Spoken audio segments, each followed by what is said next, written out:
दोस्तों, आज की कहानी बहुत ही खास है। उम्मीद करती हूँ आपको जरूर पसंद आएगी। कमेंट में अपना प्यार जरूर दिखाइएगा। तो चलिए, बिना देरी किए कहानी शुरू करते हैं। मुस्कान पुराने जमाने के कॉलेज के लड़कों की ड्रीम गर्ल थी। एक रईस परिवार की लाडली और थोड़ी बिगड़ी हुई भी। उसके पिताजी रमेश के पास पुश्तैनी दौलत थी। शराब के ठेकों से लेकर सरकारी ठेकों तक हर जगह उनका असर था। यहाँ तक कि जिस कॉलेज में मुस्कान पढ़ती थी, वह भी उनके ट्रस्ट द्वारा संचालित था। मुस्कान में एक अजीब सी चमक थी। वह नटखट और बेहद आकर्षक थी। जहां भी जाती लोगों का ध्यान अपने आप उसकी ओर खींच जाता। कॉलेज के लड़के ही नहीं, लड़कियां भी उसकी स्टाइल और कॉन्फिडेंस की फैन थी। लड़कियों में उसके साथ समय बिताने की होड़ लगी रहती थी। उसके शौकों और लाइफ को लेकर अगर कभी उसकी माँ या कोई और रमेश से कुछ कहता, तो वे हंस कर कहते, अरे, ये राय साहब की पोती है। अगर वह अपनी जिंदगी को खुलकर नहीं जिएगी तो कौन जिएगा। घर में कोई भी उसे टोकने की हिम्मत नहीं करता था। कॉलेज में एक ही लड़का था जिससे मुस्कान सच में प्रभावित थी। उसका नाम था रोहन। रोहन पढ़ाई और खेलों में अव्वल था। मजबूत कदकाठी और समझदार भी। उसकी सबसे खास बात थी कि वह हर स्थिति में खुद को ढाल लेता था। उसके पिता बहुत अमीर तो नहीं थे, मगर घर में किसी चीज की कमी भी नहीं थी। उनकी बस एक ही तमन्ना थी कि रोहन पढ़ लिख कर किसी बड़ी कंपनी में नौकरी करे। रोहन को गिटार बजाना बखूबी आता था और इसी वजह से वह कॉलेज के हर ग्रुप की जान था। सिर्फ रोहन ही ऐसा था जो मुस्कान के दिल के सबसे करीब था। अक्सर कॉलेज खत्म होने के बाद दोनों रोहन की बाइक पर कोलकाता घूमने निकल जाते। मुस्कान की उम्र और आजादी उसे हर पल कुछ नया महसूस करवाती थी। जैसे जैसे समय गुजरता, दोनों के बीच की नजदीकियां बढ़ती जा रही थीं। उनके बीच की बॉन्डिंग अब इतनी मजबूत हो चुकी थी कि अक्सर लोग नजरें बचाकर उन्हें साथ देख लेते। कभी कभी कॉलेज से लौटते वक्त मुस्कान रोहन के करीब आ जाती। हंसी मजाक में उसका कॉलर ठीक कर देती या उसके बालों में उंगलियां फेरती। रोहन भी एक समझदार लड़का था। इसीलिए जब एक दिन मुस्कान की माँ को उनके बारे में थोड़ा शक हुआ, तो उन्होंने रोहन को घर बुला लिया। रमेश और उनकी पत्नी दोनों ने रोहन से खुलकर बात की। उन्हें उसमें कोई गलत बात नजर नहीं आई। उसकी बातों से यह साफ था कि वह मुस्कान को लेकर संजीदा है, लेकिन फिलहाल उसका ध्यान पढ़ाई और करियर पर है। जब रमेश ने उसके भविष्य के प्लान्स पूछे, तो रोहन ने साफ बताया कि वह एमबीए करना चाहता है और आगे की पढ़ाई के लिए विदेश भी जाना चाहता है। शादी के बारे में वह अभी सोच भी नहीं रहा। यह सुनकर मुस्कान के माता पिता को राहत मिली और रोहन का घर में आना जाना अब बिना किसी रोक टोक के होने लगा। मुस्कान और रोहन अब मूवी भी साथ साथ देखने जाते थे। थिएटर की अंधेरी सीटों में वे एक दूसरे के और करीब आने लगे। उन पलों में सिर्फ दोस्ती नहीं, बल्कि कुछ खास जुड़ाव महसूस होता था। रोहन भी अब मुस्कान की मासूम शरारतों और उसकी मौजूदगी से गहराई से जुड़ता जा रहा था। एक रात मूवी देखकर लौटते वक्त मुस्कान ने रोहन को अपने घर पर ही ड्रॉप कर दिया, क्योंकि उसकी बाइक वहीं खड़ी थी। उसी समय मुस्कान के पेरेंट्स एक पार्टी में शामिल होने निकल रहे थे। मुस्कान की माँ ने घर की मेड से कहा, बच्चों के लिए कॉफी बना देना। फिर वे दोनों पार्टी में चले गए। रोहन और मुस्कान जब कोठी में पहुंचे, तो वहां केवल दो नौकर थे। मुस्कान जानती थी कि वे दोनों एक दूसरे को पसंद करते हैं, लेकिन शादी अब भी नहीं हुई थी। नौकरानी कमला से मुस्कान की दोस्ती जैसी थी। उसने कमला से कहा कि कॉफी उसके कमरे में ले आए और फिर आराम कर ले। जरूरत पड़ी तो वह बुला लेगी। रोहन कमरे में सोफे पर बैठा था और टीवी पर कुछ देख रहा था। मुस्कान अपने कमरे में जाकर कपड़े बदल आई। उसने आरामदायक फ्रॉक पहन लिया था। उसके मन में कुछ शरारती प्लान था, जो उसकी आंखों से साफ झलक रहा था। कमला कॉफी रखकर चली गई। मुस्कान ने जाते जाते कमला से कह दिया कि ऊपर जाकर आराम कर ले और नीचे की सीढ़ी की सेफ्टी लॉक लगा दें, ताकि कोई डिस्टर्ब ना करे। अब कमरे में सिर्फ रोहन और मुस्कान थे। मुस्कान मुस्कुराते हुए बोली, कॉफी पियोगे या कुछ और? रोहन ने भी मजाक में कहा, जो तुम पिलाना चाहो वही पी लूंगा। अब जब कॉफी आ गई है तो वही सही। मुस्कान ने सिगरेट जलाई और रोहन को कॉफी का मग थमा दिया। रोहन ने कहा, बैठो ना। मुस्कान ने मुस्कुराकर कहा, कम बैठूं? रोहन ने हल्के से कहा, जहां तुम्हारा मन करे। नटखट अंदाज में सिगरेट का धुआं उसके चेहरे की ओर उड़ाते हुए मुस्कान उसके करीब आकर बैठ गई। उसने कॉफी के कुछ घूंट लिए, फिर मग साइड टेबल पर रख दिया। फिर उसने सिगरेट ली, एक कश लिया और ऐश ट्रे में बुझा दी। अब वह सीधे रोहन की आंखों में देखने लगी। नजरों का यह मेल कुछ और ही इशारा कर रहा था। मुस्कान ने उसके बालों को हल्के से पकड़ा और रोहन का चेहरा अपनी ओर किया। उनके बीच जो बॉन्ड था, वह अब किसी और ही गहराई में उतरने लगा था। रोहन थोड़ा चौंका, लेकिन परिस्थिति अब कुछ और ही कह रही थी। मुस्कान के लिए यह पल बस एक हल्की शरारत थी, लेकिन अब कहानी एक ऐसे मोड़ पर थी जहां दिल और दिमाग दोनों उलझने लगे थे।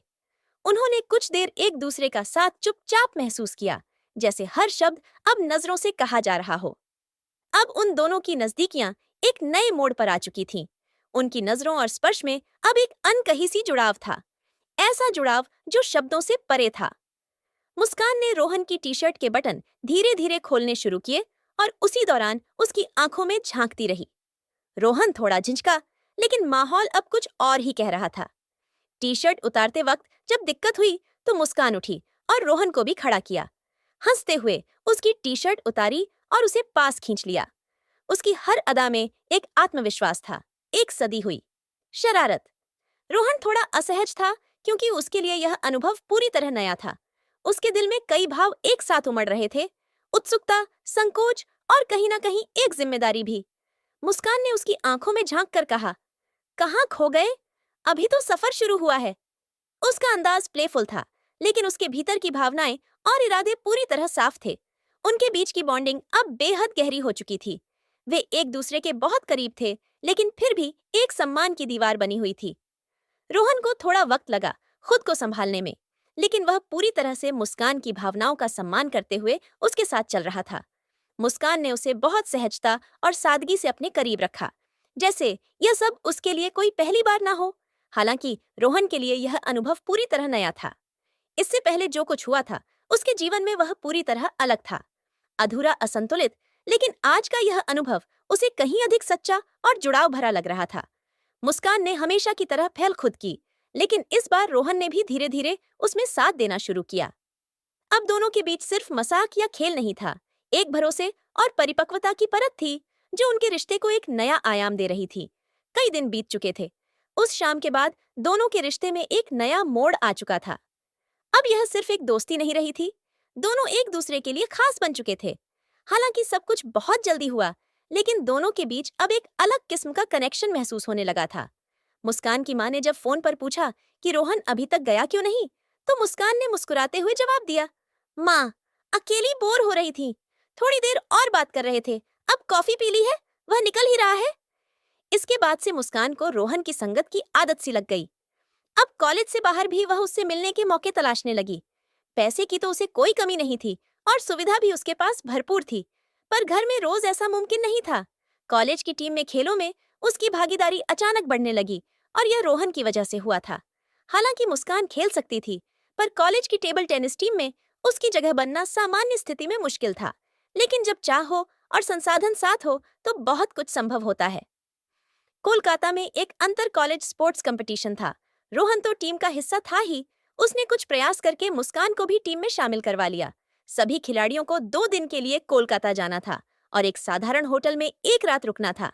जब मुस्कान ने माँ को बताया तो माँ ने कहा, मैं भी चलती हूँ, हम दोनों एक अलग होटल में रुकेंगे। इससे तो मुस्कान के सारे प्लान बिगड़ जाते। वह बोली, माँ, मैं अपनी सहेलियों के साथ ही रुकना चाहती हूँ, और फिर यह तो बस 2 दिन की बात है। आप और पापा भी थोड़ा रिलैक्स करिए। पापा यानी रमेश। यह सुनकर ठहाका मारकर हंसे और कह दिया, जाओ, मस्ती करो माँ की। ना तब भी नहीं चली थी और अब भी नहीं चली। वह चुपचाप रसोई में चली गई। अगले हफ्ते कॉलेज की टीम ट्रेन से कोलकाता निकल पड़ी। मुस्कान ने पहले से ही वहां एक आरामदायक होटल में अपने लिए रूम बुक कर लिया था। कोलकाता पहुंचते ही मुस्कान ने 2 घंटे बाद पापा यानी रमेश को फोन लगाया। उसकी आवाज में एक खास मासूमियत और शिकायती लहजा था। पापा, पापा, मम्मी सही कह रही थी, ये होटल तो इतना बेसिक है जैसे आपके ऑफिस का स्टाफ क्वार्टर। मैं तो वापस आ रही हूँ। रमेश थोड़ी देर चुप रहे, फिर बोले, बेटा, अगर तुम यही कहती हो तो मैं तुम्हारी मम्मी से बात कर लूं। मुस्कान ने फुर्ती से जवाब दिया, नहीं पापा, प्लीज मम्मी को मत बताइएगा। अगर आप परमिशन दें तो मैं किसी अच्छे होटल में स्टे कर लूंगी। मेरी एक सहेली भी मेरे साथ रुकेगी। रमेश हंसते हुए बोले, तुम्हारी जिद के आगे किसका चलेगा, पर ध्यान रखना, कोई परेशानी हो तो तुरंत बताना। अब प्लान फाइनल हो गया था। इसके बाद मुस्कान ने अपनी माँ को फोन किया और एक नॉर्मल आवाज में बोला, माँ, सब बढ़िया है, होटल थोड़ा रूल्स वाला है, इसलिए मैं सुबह और शाम ही फोन कर पाऊंगी, आप बस चिंता मत करना। मैं ठीक हूँ। सभी सेटिंग्स क्लियर हो चुकी थी। रोहन ने भी अपने कोच से कह दिया कि वह रात को अपनी मौसी के यहाँ जा रहा है और अगली सुबह जल्दी लौटेगा। मुस्कान ने अपने कोच से पापा की बात करवाकर उन्हें यकीन दिला दिया कि वह अलग होटल में रुकेगी। रमेश की बेटी थी तो कोच ने भी मना नहीं किया। दिन भर खेलों की थकान के बाद सभी खिलाड़ी शाम को आउटडोर एक्टिविटी में व्यस्त थे। कहीं डांस, कहीं म्यूजिक, एकदम यूथ कैंप जैसा माहौल। मुस्कान कोच से परमिशन लेकर टैक्सी से अपने बुक किए होटल पहुंच गई। होटल में पहले से ही उसका नाम था और रूम रेडी था। थोड़ी देर में रोहन भी आ गया। बैग लटकाए चेहरे पर हल्की मुस्कान ली। मुस्कान ने रिसेप्शन पर कह दिया, ये मेरे गेस्ट हैं, थोड़ी देर रुकेंगे। अब दोनों अपने रूम में आ चुके थे। मुस्कान का हुस्न और अदाएं रोहन को पागल कर गई।